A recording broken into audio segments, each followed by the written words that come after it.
So hope and trust have no place in a financial plan. Think about that for a minute. How can we call it a plan if we also are using words like hope and trust? Okay, that's not a plan. That's a hope and trust strategy. Welcome to the Average Joe Finances Podcast. Are you trying to get out of debt, invest, or just not sure where to start? Then this is the place for you. We discuss different ways to get out of the rat race and build your wealth. Join us on this wild ride to financial freedom.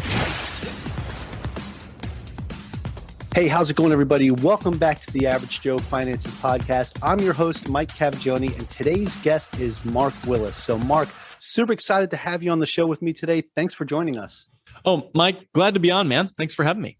Yeah, absolutely. Hey, I would like to start this the way I start every podcast interview, and we want to know a little bit more about you. So if you could share your story, like how did you get started, especially as a CFP, and what you're doing right now. I know you're the author of a best-selling book, and you run a financial firm in Chicago. So if you could just share with us how this all started for you. I very quickly discovered that I'm not your average financial planner. And that's literally the name of our podcast, Not Your Average Financial Podcast. So when I saw your show, I was like, man, we got to get to know each other. We've had quite the run. I never grew up with money. In fact, I have a first memory of money. I somehow scratched together $50 as a little kid, and it was in a paper bag in my sock drawer, basically. And my mom was doing the right thing, trying to get me exposed to the whole financial world. So she took me by the hand, took me to the bank to open a checking account. And I was going to figure this whole checking account, bank world out. And I had to bring my little paper bag of money with me. That's my life savings, everything I had ever put together, rubbed two pennies together, whatever, and walked into the bank. And my job was to hand over everything I had ever earned, all the blood, sweat, and tears of a little 5-year-old with a lemonade stand and vacuuming the carpet and whatever, to get all that money scratched together. Now I'm supposed to give it to a total stranger.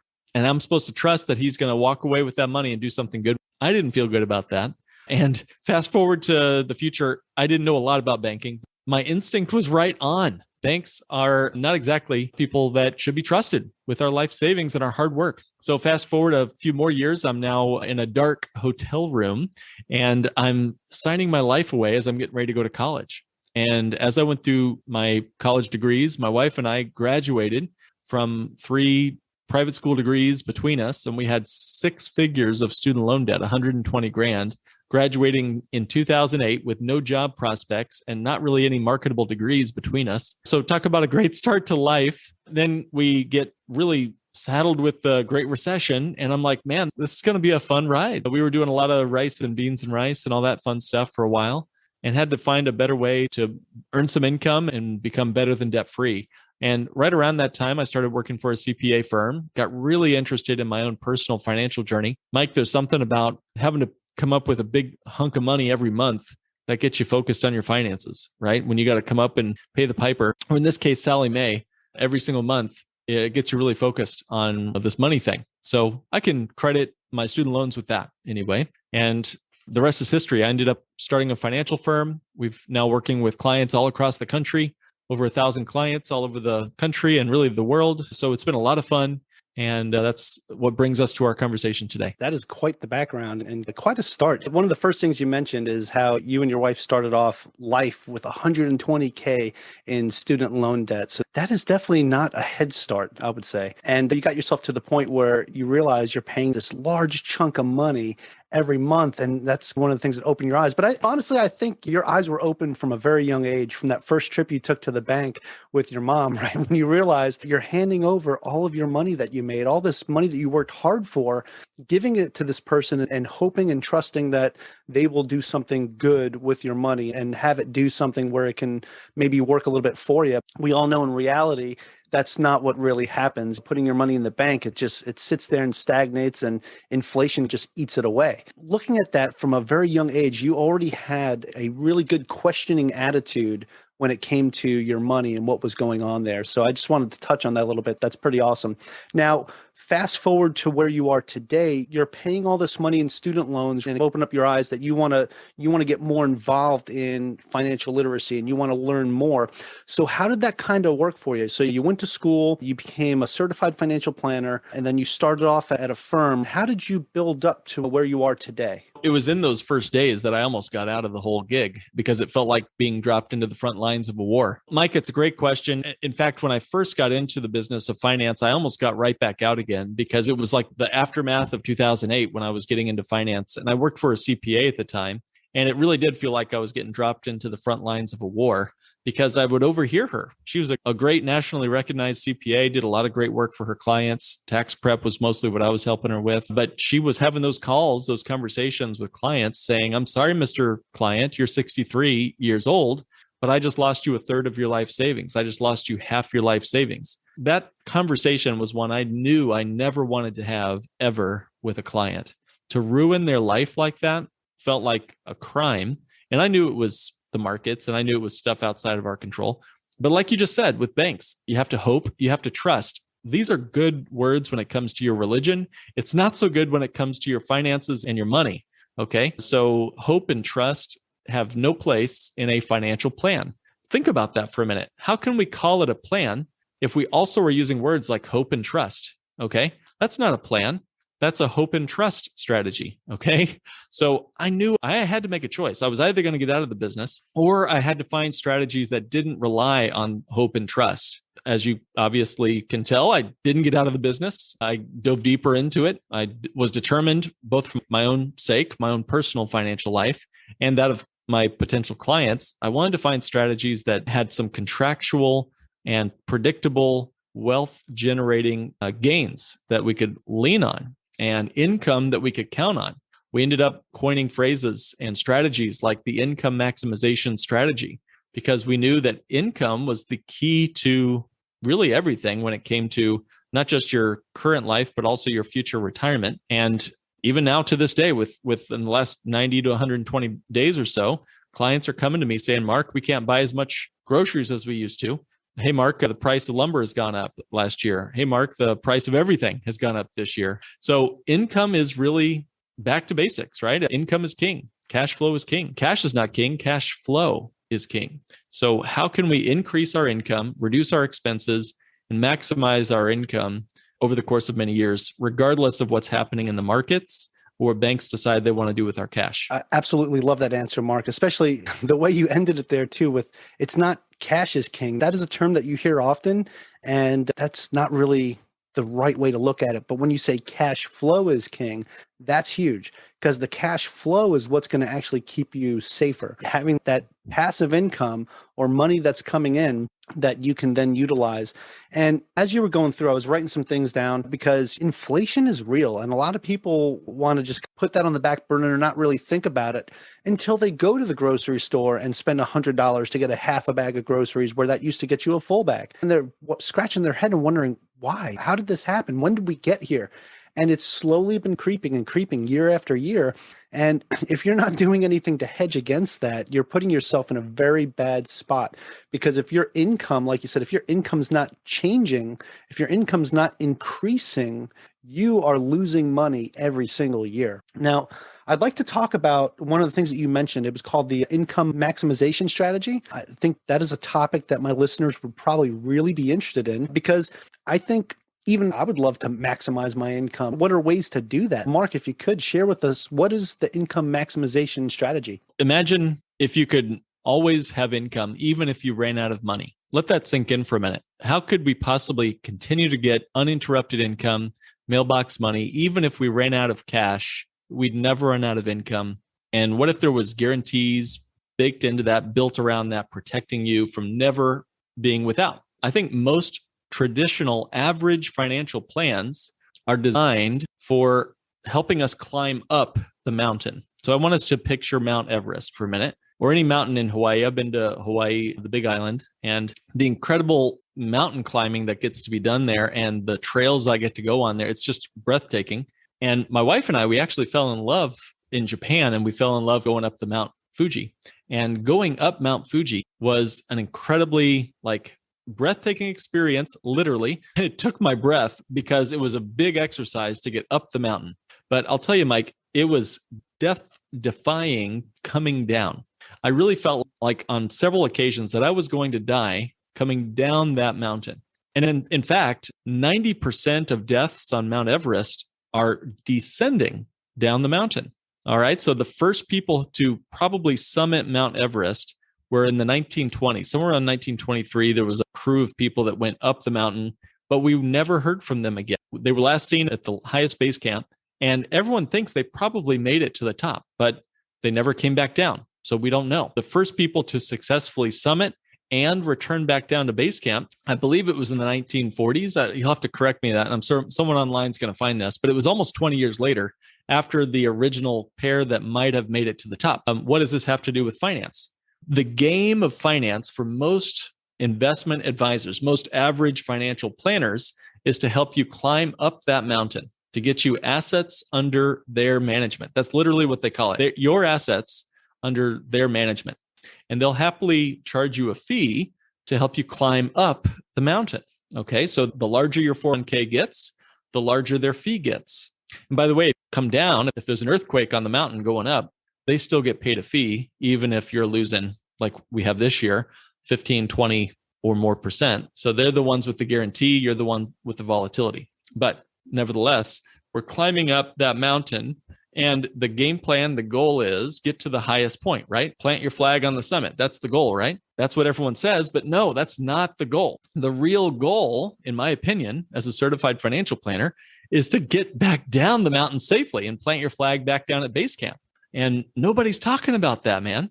No one has a game plan for people's retirement spending. We have an accumulation plan, but no one's got a distribution plan.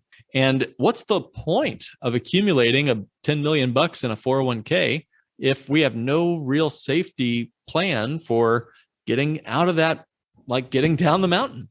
So the income maximization strategy is a response to what I saw was a big gap in the plan for people's retirement income needs. So that's it on a high level. That's the problem. So you asked, what is the income maximization strategy? And I'll blab on for a few more minutes, then I'll hush and get your feedback, man. But so now here we are. We're at the top of the mountain. Whatever happened to get you to that point, you've been maxing out or you've been contributing to your 401k, you've got an IRA or a Roth IRA or whatever. And let's say you've got, I'll just pick an easy number. Let's say you got $1 million in your retirement accounts. You're 65 years old at that point. You're ready to punch out for the last time at the day job. What is the right amount of money, according to best research, that you can spend out of that $1 million? Do you feel wealthy? You got a 7-figure, you're in the 2 comma club. You got 7 figures, right? $1 million. What is the safe amount of money that you can take out of that 401k this year and never run out of money as long as you live? Can anyone answer that question? You always hear people say 4%, right? 4%, that's the safe number. Yep.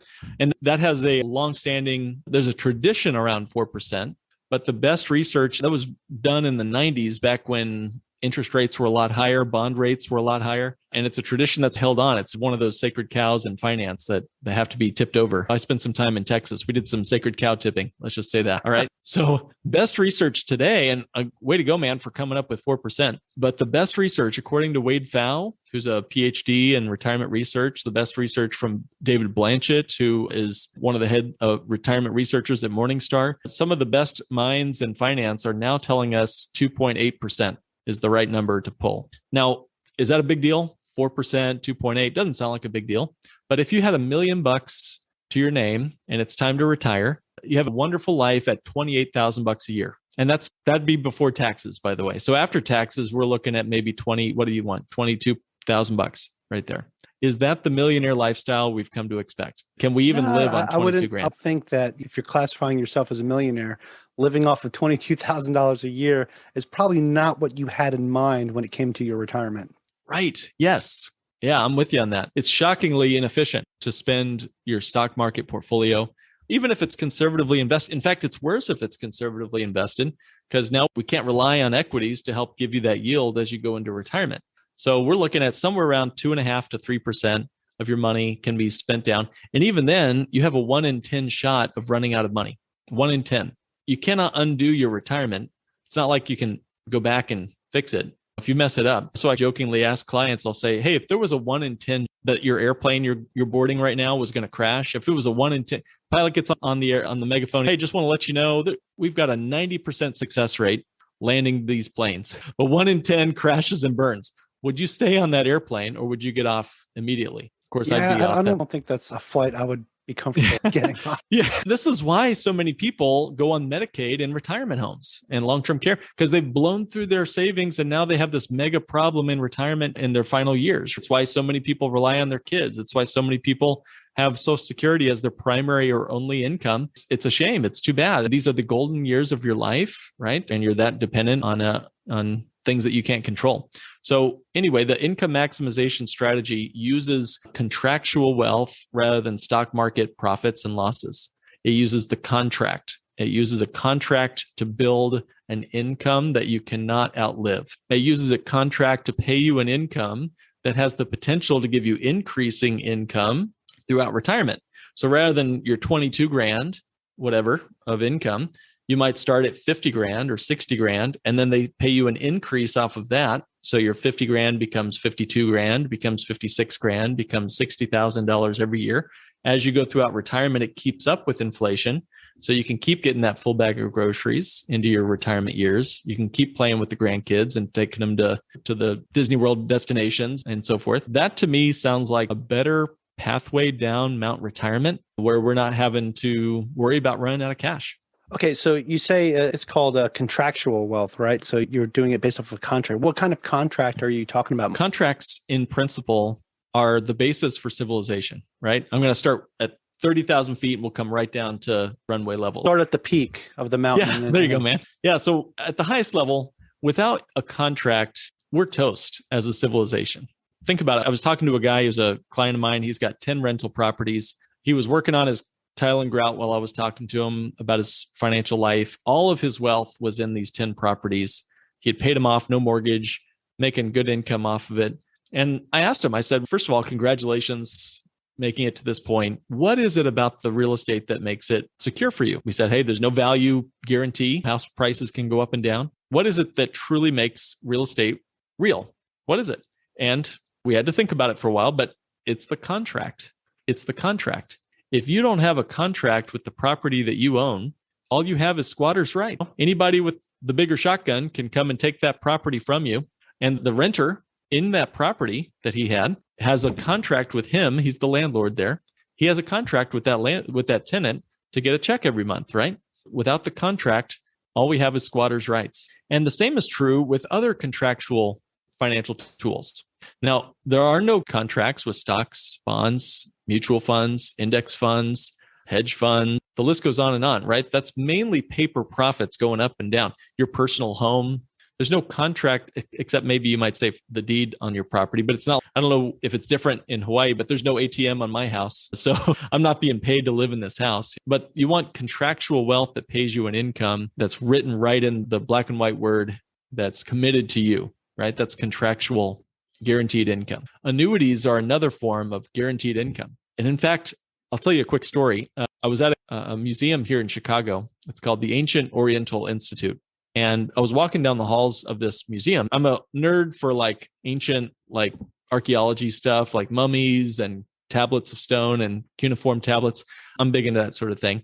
So I was there geeking out.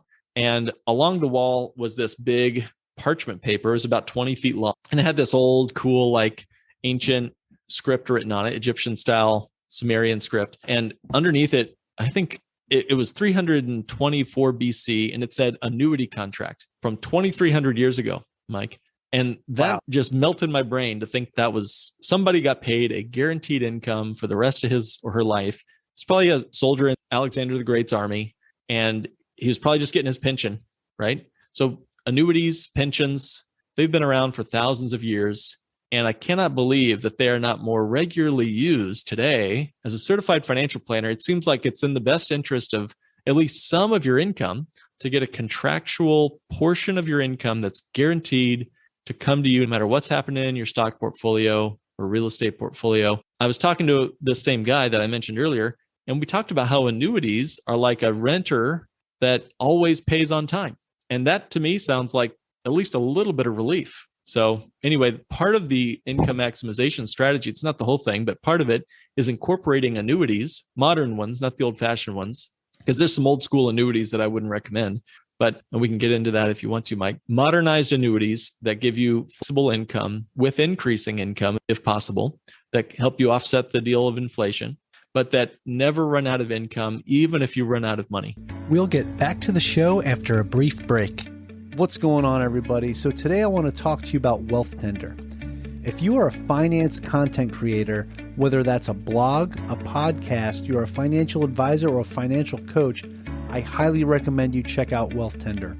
Wealth Tender is building a database of all the top finance blogs, podcasts, and the financial advisors and financial coaches that they have on there are vetted and top-notch. So we actually had the pleasure of hosting Brian Thorpe, the CEO and founder of Wealth Tender, on Average Joe Finance's podcast, episode 25. Go check out that episode, listen to his story, and listen to him talk about the database that he's building. It's really phenomenal stuff. So if you're interested in checking out the directory, or if you're a finance content creator and you're interested in joining up with the directory, go to the link below in the show notes, or check out www.averagejoefinances.com/wealthtender. What if I told you that you could be debt-free in 5 to 7 years? Hey, it's Mike Cavaggioni with the Average Joe Finances podcast, and I partnered with the Shred Method to help you pay off your mortgage fast. I personally used this method and was able to invest in 2 large multifamily apartment deals, pay off almost $30,000 in home renovation debt, and pay down a large chunk of my mortgage all within 3 months. I am confident in the Shred Method because it works. Did you know that you can eliminate your mortgage with the power of a simple tool called a HELOC? You can learn more about all of this at theshredmethod.com/averagejoefinances. And if you use that link, you're going to save $200 off of your initial cost. Again, this is something that I know works because I use it myself. And that's www.theshredmethod.com/averagejoefinances. Or just click that link below. Let's get back to today's episode. Yeah, that's a great point. And I never even thought to think about annuities that way. My in-laws have an annuity that they have right now, which is working out pretty good for them. My retirement pension from the Navy is an annuity. That's pretty interesting because you know what? You hear a lot of people say, "Oh, don't get into annuities, don't do it. You can spend your money elsewhere and do other things." But those same people, and I'm probably one of them too, because I talk about this all the time, is saying to invest your money in real estate instead. But again, going back to what you're saying, Mark, it's contractual, like what you said, right? So you're doing the same thing, but this time you're putting a little more effort into it because you're having this contract with your tenant to get paid every month, where with the annuity, it's just guaranteed. You do the contract one time, you don't have to sit here and renew a lease or anything like that. So that's pretty interesting. And I never looked at it that way. Thank you for opening my eyes to looking at it like that. Very interesting. Okay, somebody, let's say, because you said you don't have to put all of your retirement into that. You said you could put some. So would you recommend to somebody that they diversify and say, hey, put some here into annuity, take the rest, keep it in the stock market, or maybe purchase some real estate or different things like that? What would you say would be like your traditional route for somebody that you're advising with where they're going to go? Let's use that magic number of $1 million again. Would you tell somebody to take that full $1 million and put it into an annuity? Or how would you have them like split it up? It depends on everyone's goals. That's the default CFP answer. It's like an adult diaper. It depends. Let's get a little better than that, but that's the real answer. It would come down to us having a one-on-one discussion over Zoom or over the phone to get to know you and your risk tolerance and goals there. But let's say a portion of that money went to an annuity and we let it sit and grow for a while. Let's say that you had some other money that you wanted to just sit in cash savings or whatever, and you put that into another weird, old, strange financial strategy known as bank on yourself. Bank on yourself is using another form of a contract, a life insurance contract in this case. And that money goes into a liquid bucket of money now. All right. So again, I got to just back up for a minute. Life insurance can be term insurance that we rent for a while, or it can be whole life insurance that we own for life. And if you own your policy, your life insurance policy, it has a contractual cash value, a wealth account. It's called a cash value. And it's money that you can access on this side of heaven, on this side of the grass, that you can use for anything you want, including purchasing real estate. And if it's designed for cash value instead of insurance, death benefit, and commissions, if we designed it heavily toward the cash value side of that contract, you can have significant cash in the first month or months of this policy. Like I had a guy just dump in several $100,000 into one of these policies last week. He's a great guy, and he's borrowing it out next week to do a closing on a real estate deal. Now, that's cool. So the policy is liquid and available. Why wouldn't he just pay cash for that? Some people might ask. When you put money into life insurance, if it's designed the bank on yourself way, and 99% of life insurance, it's not designed this particular way. But if we design it correctly, it just works. So you put the money into this policy, you borrow it out. When you do that borrowing, the policy will continue to grow as if there was no loan. And so if I had $200,000 of cash value in my life insurance policy, design this bank on yourself way, and I borrow out, let's say 150 grand to do a down payment on a property, then my policy that year will still pay me on all 200,000 bucks, even the 150 that I had borrowed out. And I've got the real estate deal with all the tax advantages and cash flow that comes from the real estate. And I might still have my annuity providing me a guaranteed income. So even if my apartment building fails or the government puts another restriction on landlords collecting rent again, yikes, then I've still got the contract for my annuity to diversify my income streams. And I've got the policy, the life insurance policy, still growing, even as if I had never borrowed the money for the real estate at all. And some people might get hung up on the word borrow. Yes, you can borrow from these policies, but you are, in essence, your own source of financing. So you get to decide how and when you repay that loan. So Mike, if let's say the renters stop paying your rent, you can skip payments on the policy loan. It's a loan to yourself. It's how I ended up paying off all my student loans, by the way. I used the policy to wipe out all my student loan debt. And as I paid it all off, the power was the asset was continuing to grow from my retirement. So this gives us some liquidity. And again, the cash value grows on a guaranteed basis. So between the contract of the life insurance and its ability to be used for all the other stuff in life, real estate deals, crypto, buying land in Mexico for the next factory that's going to get built, or whatever you want to build or do it with your life. Send your kid to college. The cash value in the life insurance is there for all of your liquid needs today. The annuity is there as a stream of guaranteed protected income for the future. And there's one more piece. And so I'm going to make you wait for the last piece of this income maximization strategy, but I better hush here first. Any feedback or thoughts on the step 2 with using the bank on yourself type policies?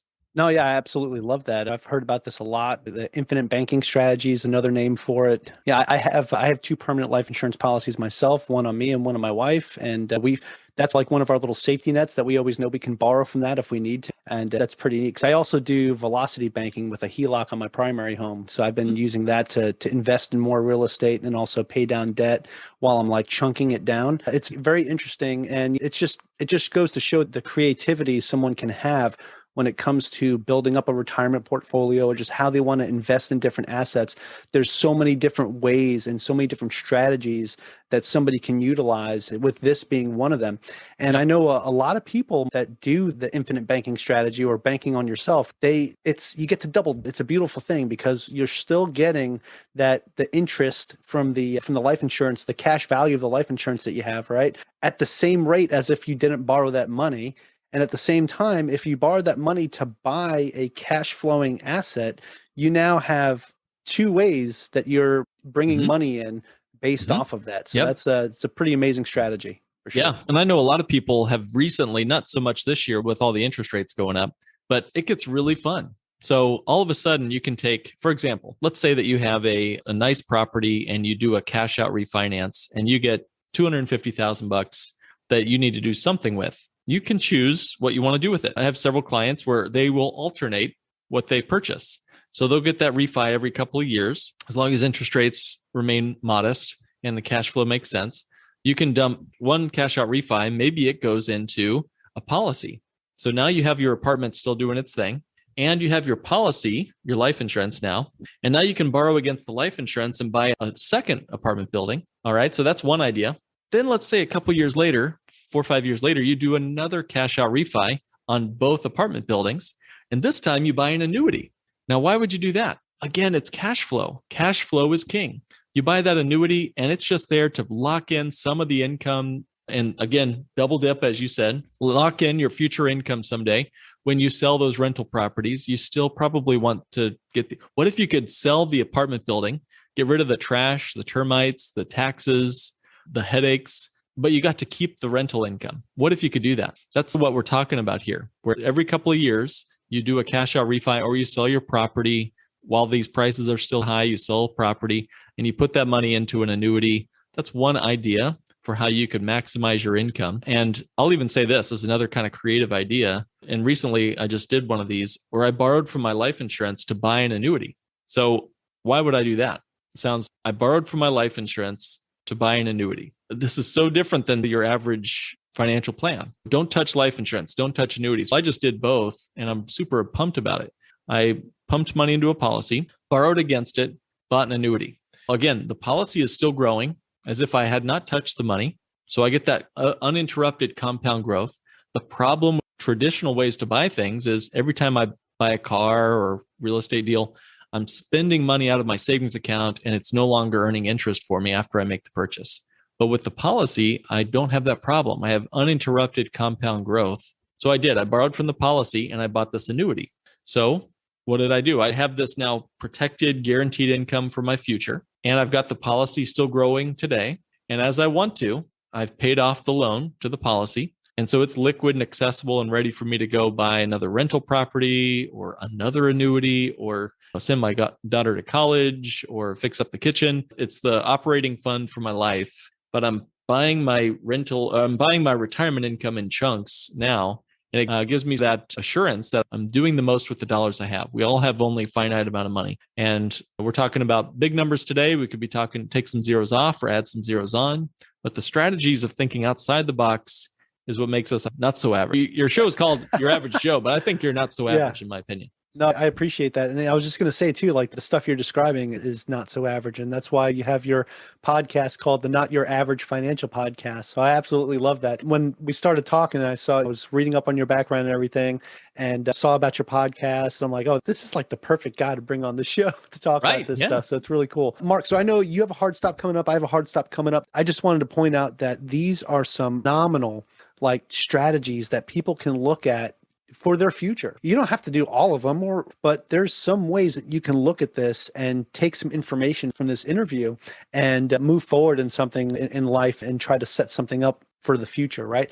And this isn't something that you have to wait a very long time for. If you get one of these life insurance policies and you front load it a lot, you can start borrowing from it right away. Like you said, the client that you helped that did exactly that. Mm-hmm. So that's definitely a great way to look at it, especially for the real estate investors out there, that when you get these times where you sell some of your assets or you do a cash out refinance, and you get these large chunks of money, instead of just taking that cash and dumping it into another property, why not front load a life insurance policy, then borrow from it, then dump it into that property. So you can get that double dip excitement there. So really awesome stuff, Mark. I really appreciate that. So I'd like to go into something right now that I call the final round.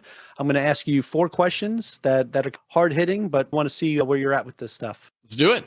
All right. So you've been doing this for a little while, Mark. So my first question is, with everything that you've done over the years, especially from building up where you were from $120,000 in debt to where you are today, what would you say is the biggest mistake you've ever made? Paying my debt off with cash, no doubt, and trying to chase down that debt snowball. It was the biggest mistake of my life because it was the most important dollars, the most valuable dollars are the ones that are in your pocket right now. The money that's in your hands right now is the most valuable you'll ever have again, because that's the money that will have the most opportunity to grow. And I was just throwing it at debt, giving it to some other banker. I was handing that paper bag of money to Sally Mae every month, just like I did when I was 5 years old. So the biggest mistake was thinking that I could just spend my way out of debt. I want to not just be debt-free, I want to be better than debt-free. And that's where using the policy to pay off my debt gave me an asset that was growing for me, not just becoming debt-free. That's fantastic. And that's a really good way to look at it. Definitely appreciate that answer. Okay. Next question is, what is something that you've learned that you wish you knew when you first started? Again, the trouble of, there's so many, man, but there's so many psychological things so many psychological manners that we all take with us into this world called money. I'll just use 1 or 2. We've talked about opportunity cost. That's the idea where when you say yes to this ice cream cone, you have to say no to the $32 that $3 might have grown to over your life. Okay. So that's the first one, is opportunity cost. I didn't know about that early on. The second is familiarity bias. I'll just mention 2 here today. Familiarity bias. We typically are told to get a 401k, and we're all just assuming that's what everyone's always done. Mike, do you realize that the 401k is so young, it's not even old enough to retire yet? It got started in 1981. 1981! That's younger than Star Wars. So find out the truth about money. Don't just look into what's familiar to you. And whole life insurance has been around hundreds of years. Annuities, as I mentioned, have been around 2,300 years. Real estate is as old as the pyramids. And one last thing I guess I'll mention is something called the Lindy effect, which as long as something's been around, it's more likely it's going to exist for a long period of time. It's why the Bible is going to outlast this year's New York Times bestseller. It's why I think the chair will outlast the iPhone. The longer something's been in existence, the longer it's likely going to be in existence. So it's my bet that real estate, whole life insurance, and annuities will beat out the stock market and will be here for thousands more years. Okay. So that's the Lindy effect. And watch out for familiarity bias and watch out for opportunity. Wow. That's a great answer, Mark. Definitely appreciate that. And that's a great point too, when you think about like how long something's been around, how long, especially when you're looking at like financial products and talking about how the 401k has only been around since 1981. That's really something to think about. That's, yeah. Like you said, it's not even old enough to retire. It's a mind number, right? Yeah, absolutely. Okay, fantastic. So here's the next question. So do you have any tips or tricks that you would recommend to someone that is just getting started today? I have a feeling I know what this answer is going to be, but Mark, please. Can you give context? Getting started in? So let's say it's somebody that like you, they just finished up school, right? They've got their student loan debt and they're starting their adulthood today. What would you recommend to them? Get above water financially. Make more money than you spend. Watch out for Parkinson's law, which says expenses will rise to meet your income. Or as I like to say, a luxury once you enjoy it becomes a necessity. Watch out for that. Step one is just get above water financially. Step two is pack away tons of cash and invest in yourself. You are your greatest asset. So the more you can invest in yourself, your knowledge, your insights, your connections with people. And then when you do make some more money, pack it away in something that's contractually guaranteed, not just hope and pray strategy. Fantastic. Love that, Mark. Okay. The final question I have for you. And so this is going to be besides your own question. Okay. So besides your own, do you have a favorite business, investing, or real estate related book or podcast or both? I'm really a big fan right now of Keith Cunningham's book, The Road Less Stupid. Great book about how to not pay the dumb tax. And we all have paid dumb tax in our life, but we can get into a lower tax bracket with the dumb tax. And that's my goal. Fantastic. I wrote that one down because I have not read that, and I'm going to add that to my list. Awesome. Now, that was the final round, but I do have one more question for you, Mark. And this is probably the most important question for this entire interview, because for the people that have been listening and they're saying, wow, I really what Mark's talking about. I want to know more about him, or some of these different strategies that he's talking about. I'd love to have a one-on-one with him or something. So where can people find more information about you? Do you have a website, social media, anything you'd like to share with us? And please tell us about your podcast as well. Oh, sure. Yeah. If you guys like if you like Average Joe Finances that Mike talks about here on this show, you'd love Not Your Average Financial Podcast. Anywhere you listen to this show. If you want to reach out to me and you're ready to build some contractual wealth without all the stock market tomfoolery, if you want to be able to use the bank on yourself strategy with your real estate, or you want to lock in some guaranteed income for the rest of your life, let's chat. Go to kickstartwithmark.com. That's probably the best website to go to, kickstartwithmark.com. All right, fantastic. Hey, we'll make sure we have that down in the show notes to make it easier for everybody. So kickstartwithmark.com, go check it out. Check out what Mark's doing. Go take a look. Go listen to his podcast. He's got some great content he's putting out there. I think he's on episode 247 right now. So I'm just trying to keep up with you, man. Not even that. I'm nowhere near that, man. Doing great work and definitely appreciate it. So Mark, I am super just humbled and excited that I got to have this conversation with you today.